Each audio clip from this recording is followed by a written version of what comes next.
Good morning.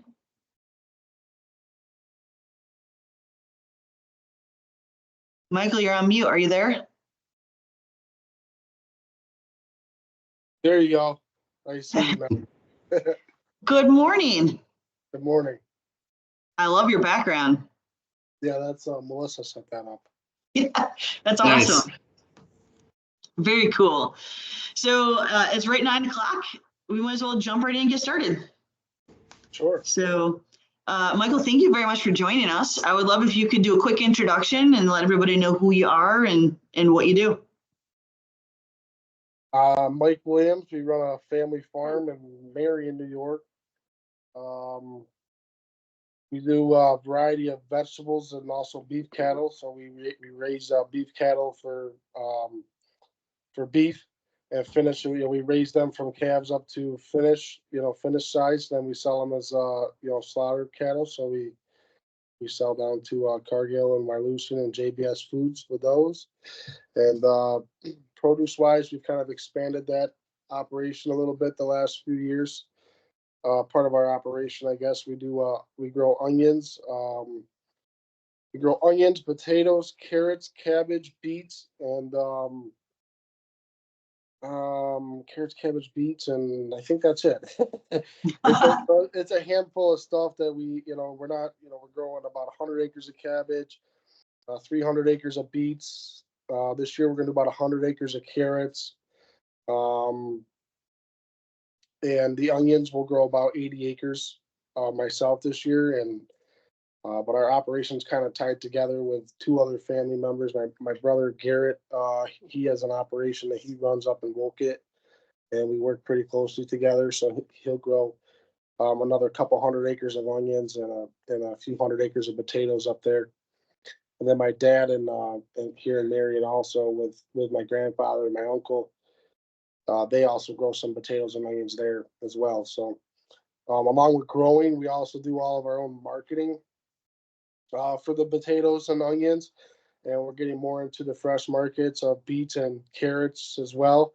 And we do market all of our own cabbage goes through the fresh market. And we also work with processors on the beets and the carrots. So kind of, those are two of our processing veggies that we do. But we're trying to expand more into the fresh market with that stuff because that's what we do. We have facilities where we can run the stuff and we pack it into consumer sized bags and we can sell to retail stores or wholesalers. And we deal with people pretty much through the Northeast. We go, we deliver to Boston. We go to Boston, Brooklyn, New York City, New Jersey. And we kind of serve wholesalers all throughout there. And then we have a couple of retail accounts that we handle also. So, Awesome. That's what we do, I guess. Yeah. Well, that's not a small feat. Yeah. How many acres total is that add up to? We do about 1,000 acres of vegetables when you add it all together. And then along with that, this year we'll plant about 1,100 or 1,200 acres of row crop to service our cattle side of operations. So, and then we do sell a little bit of row crop stuff too, but we kind of call that a glorified cover crop for what we do. It's just, it's good rotation for our vegetables that we found. It's kind of one of the better rotations you can do. And with having the cattle, it kind of provides us with a steady source of using that grain, rather than having to rely on, feed mills or other markets to sell it for us. We feed it and then we market our own beef. So we try to have every step that we do, we try to have a little bit of control of the market. As a farmer, most farmers, we're very disconnected from the consumer, between the consumers and the growers. There's such a disconnection there. Sure. And there's such a lengthy process that it takes for our products, from a farmer, for his product to get to the consumer. Sometimes, there could be 3 or 4 hands in the middle of that. And so, doing what we do, we notice that. I say that's a problem. We notice that problem and we try to kind of bypass some of that And along with growing our own stuff, we we work really tight with a lot of 5 or 6 growers that do vegetables in this area as well, and we kind of market all of their own stuff. So we kind of try to keep it help these other guys that are close to us as well to market their stuff fairly for them, so they're not relying on that disconnection all the Yeah. time. Is there a market for you to branch out and help do more marketing? That's kind of one of our problems, that it takes a lot of resources of people that it takes a lot of people, it takes a lot of knowing people, and some of these big chains and stuff, it's tough to get in there. I mean, Sure. it is a challenge for us to knock the doors down, for say, and to some customers, that to get yourself closer to that consumer, that Yep. is a challenge. That's what we spend a lot of time doing. I mean, between our marketing, my day, generally, through the winter when we're marketing, my marketing months, kind of, I mean, it's 80%. That's what I do, is I talk to customers and I try to get ourselves closer to that end consumer. And it is a problem, though, that, you know, it's getting where a lot of these smaller chains are tied down by bigger wholesalers that actually have the business of these small chain Mm, stores. You have to sell to a big wholesaler that will then sell to the chain. The chain no longer will buy directly from a packer anymore, or a grower. They don't do that. They buy from a big wholesaler that maybe handles their entire distribution for their store, and they're in the middle of it all. And some of them, are tough to deal with. sure. And Absolutely. that's been a big challenge for us in the marketing side of things, is finding new business. It's not as easy as it sounds sometimes, and it's not just a matter of sending a letter or making a phone call sometimes. And we have all the certifications that we need, but I mean, it's just it's tough. And with a lot of these big wholesalers and stuff, there's not a lot of loyalty left in the produce business. Only select retailers have loyalty for you and your operation, and the other ones are, it's a price game. If a grower in California wants to do it for 50 cents cheaper or whatever, well, guess what? They're going to go buy the stuff out of California. Sure. They're going to send the stuff across the whole country and burn fuel, and then the truck's making money. The grower in California is getting less for his stuff than I am, and Hmm. making money, and the broker's making money, and the truck broker's making money, and Everyone's making money but the farmer. exactly. So it makes it tough. And it's definitely a big challenge for us. Yeah. Yeah. I think all farms today would probably argue that that's like one of the most difficult things, right? With the amount of inflation happening. And I think I read a statistic a couple weeks ago in the apple industry. The cost to produce apples is up like 34% over the last 2 years, and the price is up 9%. Yeah. So when you see that, like, that margin just shrinking, you have to find alternative ways to either take your product to market or to cut out some of those middlemen, right? They're the ones that are making the majority of the profit. It's got to come from the bottom or the top. You either got to, cut costs somehow or increase revenue, right? Yes. And it's hard to cut costs. I mean, we have our hands tied. We buy things at retail prices and we sell them at a wholesale price. I mean, you walk in Tractor Supply, you need a bag of bolts. Well, guess what? You're paying the same money as the homeowner that has 10 acres. A lawnmower.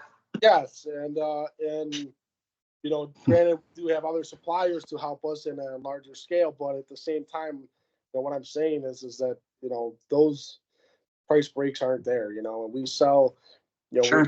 We had my brother the other day is, a lot of these companies. So, you go buy a brand new car, right? You're not driving that car 10 miles without paying for that car 100% in full. whether you borrowed the money to pay the dealership or not. You buy that car that day, and you got to pay for it. And in the produce business, I mean, we're giving 30-day terms to people, sometimes 45, and I mean, it adds up. I mean, we can be sitting on a big accounts receivable sometimes, and like you go to Tractor Supply or you go to Wegmans or whatever, you're paying for that stuff on the spot. For sure. And here we are, you know, we're not only supplying this stuff at a cheap price, but we're also holding the paper for stuff. That's one of the biggest arguments that I think Jason and I hear when we go on farms all the time. You know, and you look in like the specialty crops and fruit, and you can send it 8 to 12 months, right? And like, why? Why? Yeah, Like, so Michael, quick question on that. Is the holding the paper, is that in order to stay competitive? Like, are other producers kind of doing the same, or is this something that the buyers are holding the terms for? They're basically like, we'll only buy from you if we get, you know, net 30, net 45 terms. I mean, it's definitely, if you don't offer terms, it definitely people shy away from it, right? Like they're not gonna. Oftentimes, a wholesaler's not gonna cut a check to my truck driver and send him away with a check. You know, that just. I guess I don't have an answer really as to why it's like that, but that's just the business, right? Like if I was to be the one out there saying, you know, this loads COD every day, I'd be one of one. Yeah, you know what I mean? No doubt. Nobody's doing that, you know, and I don't know, but it's just the way the business works, I guess, you know, like a wholesaler, a broker, I guess he has to sell his product to get paid to pay you, I guess, you know, I mean, I understand the philosophy, but on the flip side, it's not like we can go buy our necessities with Sure. terms. You know? 100%, right? You get maybe 30 days if you use a credit card. Right. But someone's paying for that, or you took on the debt on the card right there, right then when you walked out of the store. That's right. It's really interesting when so Jason and I do a lot of, you know, presentations and pitching and talking about ag. And when we tell people that that's how it works, and that, you know, it could be months before you get paid, and you have no idea sometimes what you're even going to get paid. It like blows people's minds. Like, how could that possibly, you know, how can that be? I don't know. It's just the way it's always been, and that's the way that it is. I don't know how you, like you said, you're like one of one who maybe wants to. I think everybody would like to change that, but right? Like, who's going to stand up and say, I'm the one to do that? It's kind of tricky. It's tough. And to be a repacker, whatever, to tell my growers I'm going to pay for it COD and then not get paid COD, it's just, can't do it. You know what I mean? You not having, you know, Sure. it's dollars. We're not talking thousands, you're talking millions at the end of the day. You know what I mean? For a company that may move 10 loads a day or whatever. So it's a lot of money. It adds up fast. Absolutely. Especially when you look at like today's interest rates, right? Yep. And if you had that money in the bank for that extra 30, 45 days, that could be benefiting your business. Absolutely. For sure. Yeah. It's all a numbers game, you know, at the end of the day. Yep. So if you could solve like one problem in your industry today, what would it be? One problem. Yeah. Is it that, or is it something like, what is the biggest thing that you think needs to be solved that you could do today? I think the biggest thing that, you know, we kind of hit it already is the cost of raising this stuff. Like you said, with the apples keeps going up and up and up, and the price isn't going with it. That's the biggest problem, right? Like, is the problem the fact that our costs are going up, or is the problem really the fact that we're not getting enough for stuff? And in my opinion, I think it's the fact that we're not getting enough. I mean, our country wants to feed people cheap, and I'm 100% for that. But at the end of the day, you know, somebody that works a day job, they don't have a problem going out and spending $100,000 on a pickup, but they'll have a problem going to the grocery store, dropping $500 to actually buy the food that they need to live. You know, like I think that the consumers need to kind of consumers should prioritize a little bit Yeah. what they're doing, and I think if that happened, that maybe we would see it, that we could get a little bit more money for our stuff. But and Do you think we would see that though, or do you think that the retailer would? Like I don't. You think about a retailer margin. Yeah, they have a lot of, but look at what they're doing. I mean, they have the liability of letting millions of people enter their property every day, and to buy that product and stuff. And I don't think the finger's to blame at the retailer 100%. I don't think, there's, like I said, there's a lot of people that are making money, and I don't know where to point the finger. That's my problem. I don't Also know processed foods. say is that fault, like, right. would you, like, yeah, you could say, the labor's too much money, but would you want to come to work for under $20 an hour either? Like, no. So, like, we should be able to effectively pay our people a fair wage, whether it's, a fair wage, whether it be $10 an hour or $20 an hour. We should be able to produce a good and sell it for a price that we can pay fair wages. Mm-hmm.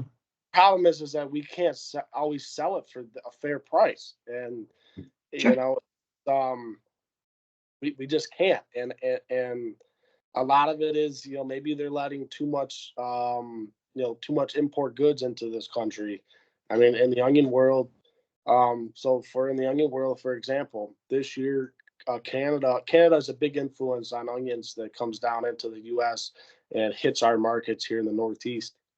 And this year, their crop was very, very bad. They had floods up there. They just had all around a bad season. Onion prices here were double what you would see from last year. And I think a lot of that's to blame, is that Canadian product wasn't available. So, and it's not that we were short on onions. Everybody got the onion, and you didn't walk into the grocery store and not see onions. You just we didn't bring that Canadian stuff in to kill the prices, and so maybe a lot of that is to do with that. And I think that if maybe there was some sort of laws or something in place that, hey, like, take it down per state, right? Like California, Oregon, Washington, they ship onions here too. But if New York State has X amount of supply of onions left, why are we letting this stuff into this state, right?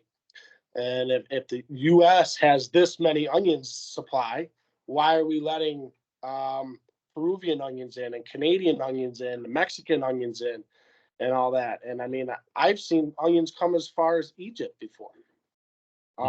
And so you start looking at things like that. It's like, why are we doing this when the onions are here in the U.S.? Well, the reason is that they want it for a cheaper price. They can get it for a cheaper price. And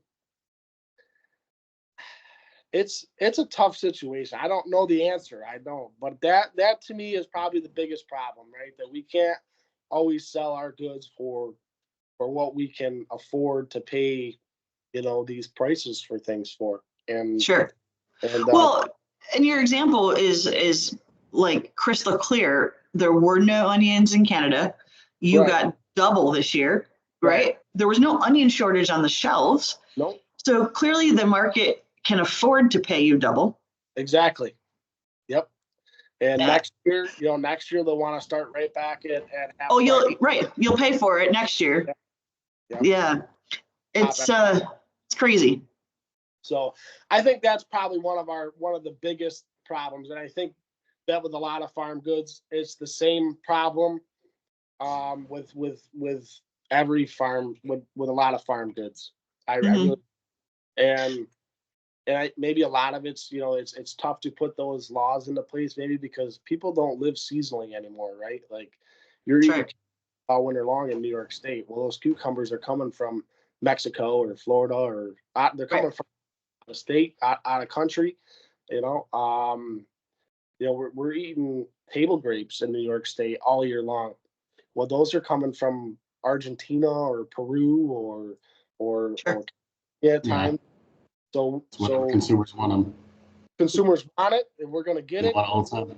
So we can't really put some of those things into place, right? I mean, I guess, I don't know. And it's weird, but. Do you think like we need more consumer education around that? Or do you think they don't care? They want a little bit of education on, hey, what is, people always talk about, oh, I want to buy local, eat local and do this and do that. Well, that's all great and dandy, but first you need to learn how to live seasonally, because not all products are available year round in every location. I mean, you're not going to be eating a fresh head of lettuce on Christmas Day. I mean, it's just in New York State.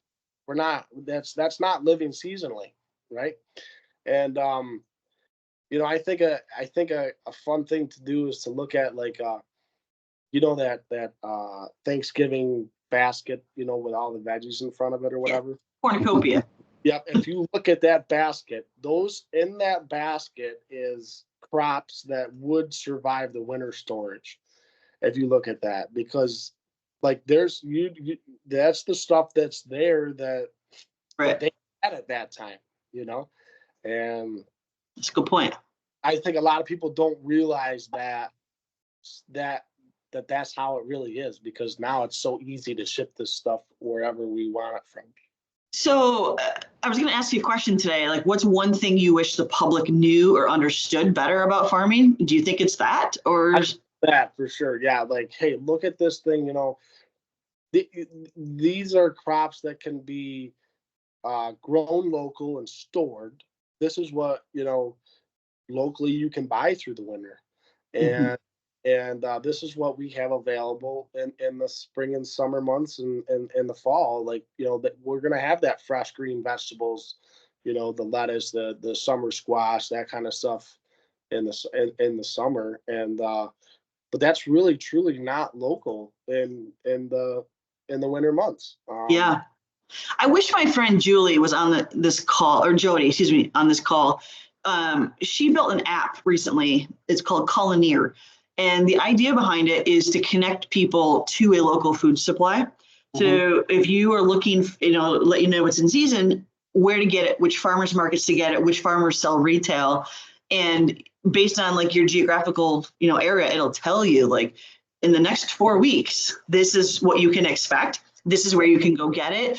And, her mission is to help with consumer education around eating local. So it's really, she would add a lot to this conversation, I think. It sounds like a good guest to have. I was just thinking that, Jason. And it's not that, I don't think that people in this day and age, like it's 2024. I mean, it's easy to ship stuff from California, right? I mean, if you want it, you should be able to have it, but you should know that when you're buying it, that, hey, this thing came all the way across the country just for you. And what does that do to a farmer locally that you're not buying from? Exactly. And that, and then there's also like those same people that are out in those stores buying that stuff from California, from Mexico. Those can sometimes be the same people that are saying, why is this global warming happening? Well, hey, sure. We're loading trucks out of California and sending it across the whole country. Just so you can eat this time of year, Yeah, right. So I think that's a big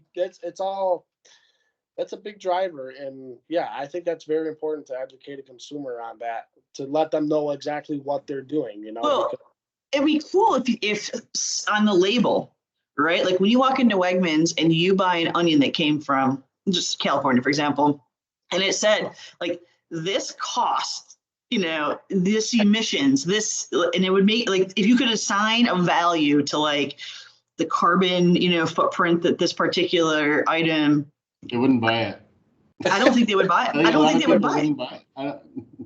Yeah. Right.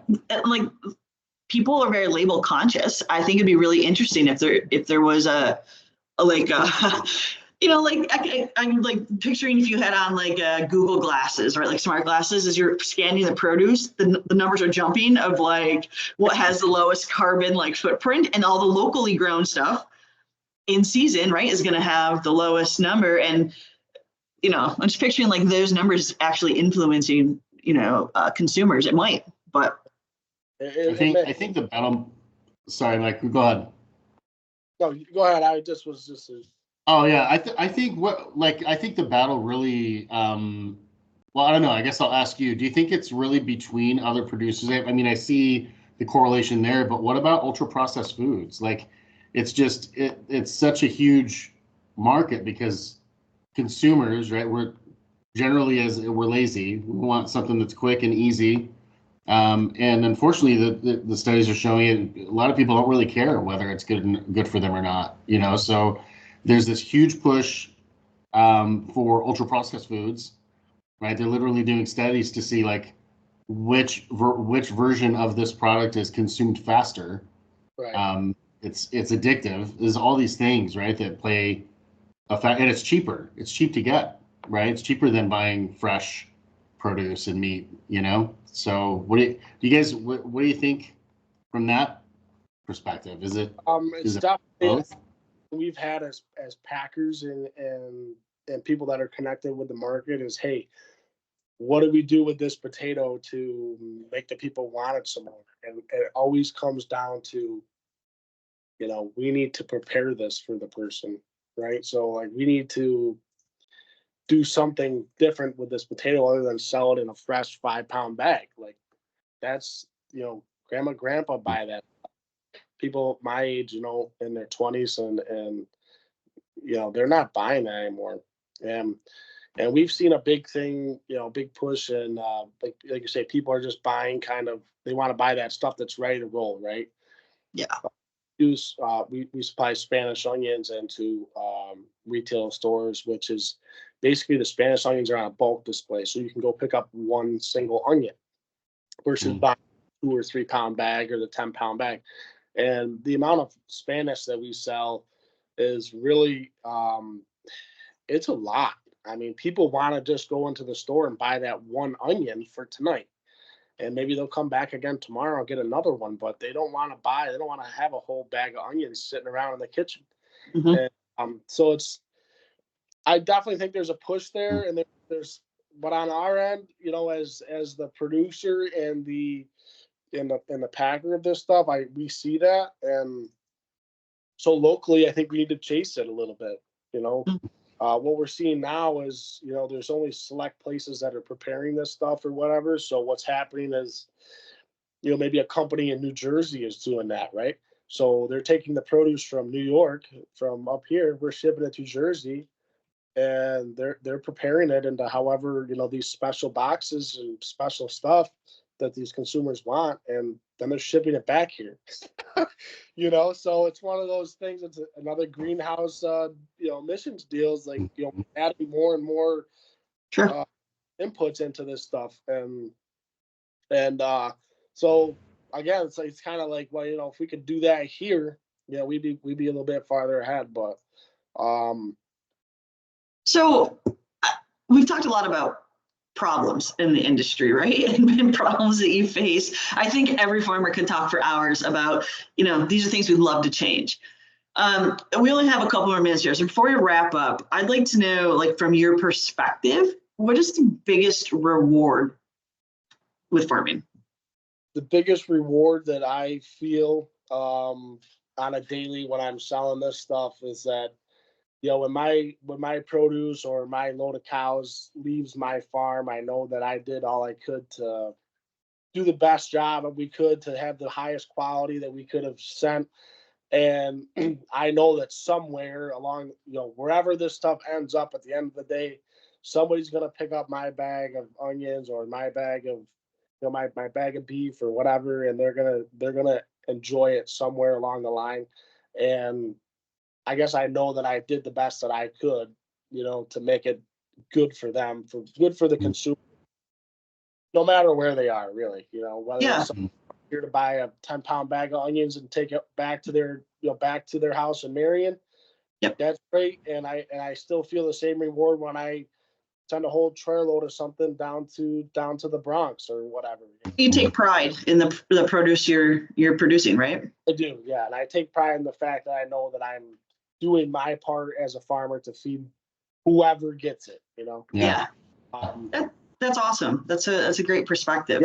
that's my perspective of it. I know that I did my part, and with all the Yep. mixed veggies that we do, you know, we do a variety of things, and I know that I could feed families just from my farm, and they could still Sure. have a variety of produce and meat to eat. And Yeah. I can say that maybe I wish I knew the number that, the amount of families that we could feed every day. Oh, that's great. Just farm, but that's kind of what I take pride in. I say that I could, maybe we could feed 50 families or Yeah. 2,000. Yeah. I don't know I what think it really is, but I think that's why a lot of growers do it, right? I think a lot of growers take pride in, most growers take pride in the products they're producing and the families that they're feeding. And yeah, that's really, I think that's what's super respectable about farmers, right? Is they're feeding the population. So, with all the well, challenges I have, I still want to keep doing it every day. So that's good. That's great. That's good. You got a smile on your face, so that's good. Yeah. Well, Mike, it's 1 minute over time here. I want to be respectful of your time and everybody else's time that's here on the call. Super grateful for you taking a little bit of time out of your morning to chat with us today. This is a new series for us, and our viewership is growing. We have a lot of people who get the recording and watch the recording after the fact. So thank you again for joining us. We'll make sure we send you a Agri-Trak mug, a little thank you for coffee chat. Thanks. All right. Cool. Thank you so much. Thanks. You too. Yep. Bye-bye. Bye. Thanks.